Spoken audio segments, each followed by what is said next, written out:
Hey guys, let's see who joins me tonight on this midterm election eve in the United States. And I'm taking a little bit of a different tact than most. And most talk about all the other issues besides climate change, which I explained the last time I was doing this.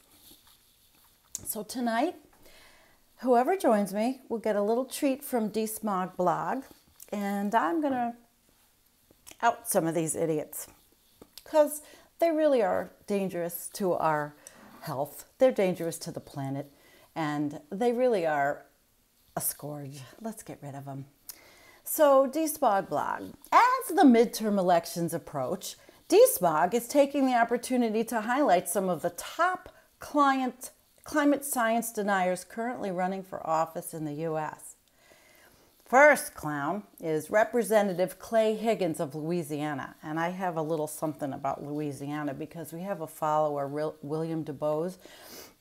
He's mainly on Facebook, but he lives right in the cesspool of all the problems that are happening down there. And this dude was recently featured on DeSmog for some of his other extreme views. But Clay Higgins of Louisiana's 3rd Congressional District, he really qualifies as a climate science denier on top of being a warrior for the natural gas industry.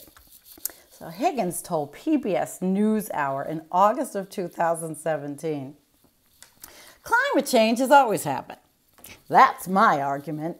Well, before, we had 4-wheel drive trucks and boats and Suburbans rolling around, large industrial plants and whatnot. And the climate denier in chief, Donald Trump, who recently made a similarly flawed argument on 60 Minutes, tweeted his support. We want Clay. So here's a tweet Donald Trump made about this guy. Clay Higgins has been a great help to me on cutting taxes, creating great new healthcare programs at low cost, fighting for border security, our military, and our vets. He is tough on crime, and he has my full endorsement. The great state of Louisiana, we want Clay." Well, I'm going to go into another little thing on just a little offshoot on Louisiana. Down there was an article back on October 11th, but this kind of stuff is always happening in Louisiana, about natural gas and water problems that bubbled to the surface in DeSoto Parish. Benzene in the water, isn't that nice? State officials are now following up on a potential contamination of the Carrizo-Wilcox aquifer. Benzene has been found in several water samples taken from the aquifer in the area that's being investigated. The detected amount is low, but more than what should be in drinking water. So this is the shit that's going on in Louisiana, and this idiot is just running like there is nothing wrong with anything in his state, and his state is becoming a cesspool. And we'll just ask our friend William DeBose about that. So that's the dude from Louisiana. North Carolina's 9th Congressional District. North Carolina was recently devastated by Hurricane Florence, which we know, which has raised discussions of climate change in a historically skeptical state. The congressional seat in the 9th District, which felt the impacts of Florence, is currently up for grabs after the Republican incumbent lost in the primary. Running on the Republican side is Mark Harris, a conservative Baptist preacher and a Trump supporter. Now, isn't that an oxymoron? A Baptist preacher who supports Trump. The hypocrisy of it all, right? In 2014, when asked if he believed in climate change, he simply said, no. Running against Harris is Dan McCready, a Harvard Business School graduate and former Marine who started a solar investment fund after graduating from Harvard. Polls show a tight race, though both candidates were asked at a debate about their views on public education and climate change. Neither directly answered the question. This remains as close a race in two recent polls. McCready led in one and Harris led in another. So we really don't know what's going to go on down there. But why the candidates aren't talking about climate change? Their future constituents increasingly are. As the Washington Post recently reported, the state's extreme weather has been making believers out of former climate deniers. One Trump supporter recently said, "I always thought climate change was a bunch of nonsense, but now I really think it's happening. I guess it takes a lot of flooding and a lot of pig deaths and a lot of pollution and a lot of fear to bring it out. But you see, things go back to normal and these people believe the lies." Now, Florida governor race. I have a cat that's making noise. And this one is one of my favorites. The race to be the next governor of Florida will conclude long before the recovery from Hurricane Michael does. Notably, the current governor of Florida, Red Tide Rick Scott, you know he's one of my favorites. He had banned the use of the phrase climate change in government communications, and I've talked about him before as the kind of person that would be a role model to Donald Trump and was probably partially responsible for Donald Trump getting rid of climate change and most of the EPA stuff and most of the other things. So the Republican candidate is Ron DeSantis. He's a three-term congressman who recently resigned from Congress to run full-time for governor. DeSantis, he's another Trump favorite, with the president recently tweeting, "A great congressman and a top student at Harvard and Yale." In a recent debate, DeSantis said he doesn't want to be an alarmist. A favorite term of climate science deniers when talking about climate change, despite commenting shortly after Hurricane Michael devastated the Panhandle. Hey, Kim. Kim's joined us. Democratic candidate Andrew Gillum, he got straight to the point, saying if he's elected, the people of Florida will have a governor who believes in science, which we haven't had for quite some time in this state. He is also campaigning on cutting greenhouse gas emissions and shifting to renewable energy. For a state battling climate-fueled sea level rise, hurricanes and toxic algae, a belief in science in the State House would indeed be a novelty. The co-owner of the only house on Mexico Beach that survived Hurricane Michael with barely any damage summed up the reality when speaking with DeSmog's Julie Dermansky. Quote, "I'm tired of politicians lying to us. The American people need to understand that they are lying. The people who are denying climate change are not telling the truth," unquote. Incidentally, he's a Republican. So maybe we're not so divided. Now, here's the name we all know and love, Representative Dana Rohrabacher. This is a fossil from California. Representative Rohrabacher is a longtime congressman representing Orange County, California, who is known for climate-denying statements such as, "I disagree with the theory that CO2 done by mankind is a major cause for climate change." Despite the district's typically conservative history, though Hillary Clinton beat Trump there by 2 points in 2016, Rohrabacher finds himself in a competitive race against Democrat Harley Rouda. Last week, the Los Angeles Times reported that a national super PAC closely aligned with House Speaker Paul Ryan stopped spending money on Rohrabacher's race. Troubling sign for his campaign. But perhaps a climate, a positive one for the climate, maybe? Texas Senate race. Former Republican presidential candidate and incumbent Texas Senator Ted Cruz, excuse me, is well known for his climate denialism. now facing a tough a challenge from newcomer Beto O'Rourke, who I like, Cruz gave a classic non-response to a question about climate change in a recent debate. Of course the climate is changing, Cruz said. The climate has been changing since the dawn of time. You know, that's what all of these clowns say because they don't know science themselves. Let me see if I can read. Wait, somebody had a comment. Hi, Bumble Squat Smurf God. You were supposed to be my moderator. I've been watching the news with what may be unprecedented mixture of dread and hopium. I guess, sorry. I don't like to do this unprofessional. I guess I'm all ready for anything. You know what? My stomach's been turning for 2 days because I really want Tracy Matrano to win here. I like her. Okay. So in the Texas Senate race, but on the other hand, Cruz's opponent, Beto O'Rourke, was quite clear on his position on climate change at the debate. The climate is changing and man-made climate change is a fact. In a state that suffered $125 billion in damages from Hurricane Harvey, which broke rainfall records for a continental U.S. city, 70% of adults agree global warming is happening, though only 42% believe that it'll harm them personally. So, denialism is big in Texas. And we have the Pennsylvania, I think the lights are flickering, Pennsylvania governor race. After belittling as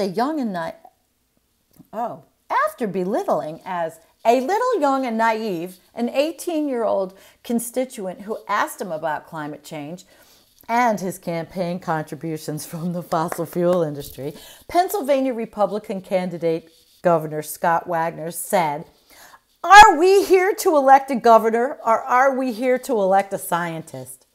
Let me tell you, what a gaping asshole he is.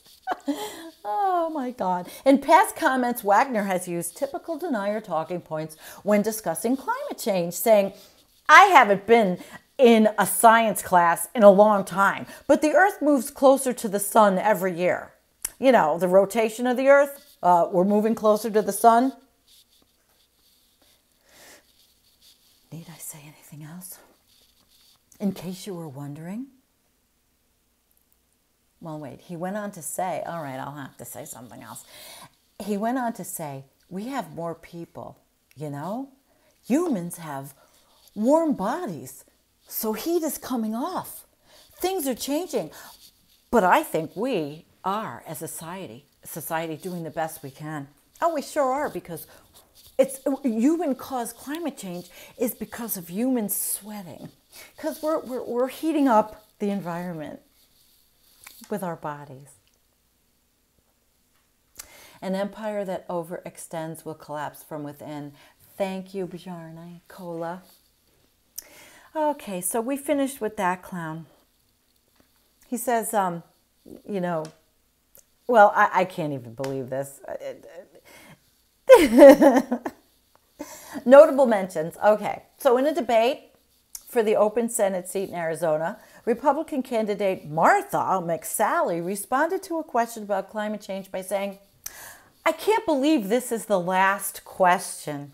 And she didn't directly give an answer. Democratic candidate Kristen Simina said, "Oh, I do believe that climate change is real." Now, I think that's the one that was in the CIA.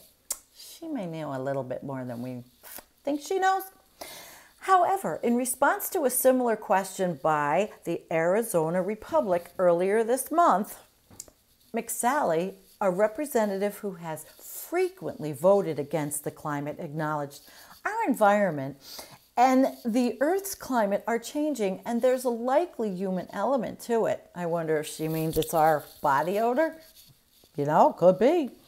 She says, she went on to call Obama's signature climate change program, the Clean Power Plan, crushing regulation, and failed to offer any specific approach to addressing climate change in Arizona.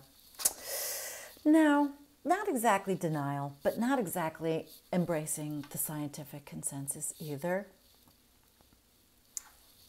And then, while little Marco Rubio isn't up for re-election this year, he lost no time in the wake of Hurricane Michael's devastation to unleash a string of climate denial talking points, including doubt that climate change is substantially caused by human activity. When asked by CNN's Jake Tapper what he would tell his children 20 years from now about what he did to help stop the impacts of climate change, Rubio didn't have good news for his kids. We're going to have to do something. But, and here's the big but, and this is the but of all of them, I'm also not going to destroy our economy. There's a reality here. So these selfish people, they would rather keep on uber capitalism. They would rather not look at reality. They probably don't even get briefed anymore on these scientific things in our White House of ignoramuses. So they closed the article saying, as the impacts of climate change become more severe, widespread, and frequent, expect climate change to play a bigger role in electoral politics. It certainly has plenty of room to grow. For example, one of the few Republicans in the country who is outspoken in acknowledging climate change is Representative Carlos Curbelo. He represents Southern Florida, including the Florida Keys. If nothing is done about sea level rise, much of his district may be underwater in a few decades or less. And who is with us? Sorry, it's hard for me to do this when, see, then my fingers go in the way and I'm not on my, oh, geez, I want to look at your stuff. Well, you know, I might not be able to. Somebody had a, oh, Bubble Squad. Sandy, they don't even believe in reality. Come on, you know that. Of course they don't. I know that. It's just so ironic, you know. And I talked about it the other night. And Phosphorus 72 says they don't want to know what the science is. Sandy, they can't be bothered wanting to make too much money. Wanting to make too much money is the only priority. Well, it is. Greed and the economy, and all they talk about is jobs, jobs, jobs. But who's going to give a shit about a job when abrupt climate change and extreme weather starts hitting and we're not going to be able to go to a job? I'm sorry. I think there is collapse in the future. You know, nothing I see is positive. Maybe that's why my life is so weird and not positive. And, you know, I'm sitting here squirming around and nervous to even make live streams to talk to you. And Bio says he's not having kids because he knows they'll suffer. Well, you know what? My daughter's 30 and she's not having kids either. And she's funny. I like the way she says, Mom, I'm not a breeder. And it's sad because she just lost her 10-year-old dog. And, you know, it was 1988 when I had her. And we knew stuff, and I only had one. But did we know enough not to? Well, other people did. I wasn't. You know, I had one, and that was tough. And that was a tough decision because I was almost 30. And what really makes my stomach turn when I think of what's coming, and sorry, but it's the only thing I got. It's the only thing in town. I think about her. And it makes me cry. And, well, everything makes me cry lately. But this too shall pass, I hope. It does. It's sad. She's 30. But it just makes my stomach turn that perhaps she'll never make it to my age. And I don't give a shit anymore. Because when you suffer like I do, hi, Cliff says, hi, Sandy, hope the election goes well. That's sweet. Hi, Cliff. Okay, well. But when you suffer from chronic pain like I am, pain kind of like dictates my life. And it is my constant companion. And it kind of takes you to where, I'm sorry, I don't care about myself. If I go, I've lived a life. I'll be out of pain. But then I'm leaving behind the one thing I love more than anything. Kib says her niece just had her third kid. For fuck's sake, she says. Well, I understand. people are breeding all over. They're not stopping because the media is never going to tell them to stop. It's just going to go on until it doesn't. And that's why I advocate for activism, and that's why I really like things like, I talk about this a lot, the climate mobilization. I just wish that I was in the position physically now that I could get up and do more things, and I don't. I can't. So I'm a keyboard warrior. There's a lot of you. And I'll say something else about this whole journey I've been on, doing live streams in the channel, Environmental Coffee House. There's a lot of disabled people out there. We're a network for each other. And try Kratom for pain. I've heard about it. I've been doing a little looking at it, but right now I really can't concentrate on much. Again, this too shall pass. So it's election night in the United States. And Bio says it's a part of the corporate agenda to not mention part of human nature. And when it's manipulated on top of being our nature, we're pretty much effed. At least most of us. Yeah. Yeah. For a brief second I thought, maybe I'll move from here. But why? Where am I going to go? I'm in a place that is beautiful. And I'm in a place that feels kind of safe to me. I could be deluding myself, but why would I want to leave? There's nowhere to go. There's nowhere to go. So let's see what happens later. You all will pick wherever you are, who you want to watch for election results. Me, I'm going to watch DVR'd Walking Deads and go to bed. And I'll wake up tomorrow and see everything because I think my stomach can't take some of the anxiety. I have been invested in this election with Tracy Matrano, and emotionally, because I like her. And she worked with me, not with me, but she's my age, she worked in academia, and she's really approachable. And I don't think she'll be a corporate floodgate in Congress. But she's a cybersecurity expert. And she's got a JD and a PhD. I really like educational people that are educated because they worked hard to get there. And I worked hard to get where I am, but I lost all my certifications and all that. I probably, it would be kind of hard to get it back. Anyway, thanks, guys. I hope you all have a really wonderful rest of your night. Thanks for coming. I wasn't going to do this, but you know what? When it inspires me, I like to come on and talk. And Kim says, what? I'm hoping for Sarah Smith. Yes. Yes, I reposted my interview with Sarah on Facebook because I love Sarah Smith in Washington State and Tracy Matrano here and Tim Canova in Florida are the three people that I'm thinking of in the United States. There's a lot more, but those are the ones that have my heart. So good night, everybody. Peace. And we'll see what happens. Bye. Oh, we'll do this once again where I always put my finger right in front of this thing. Bye-bye.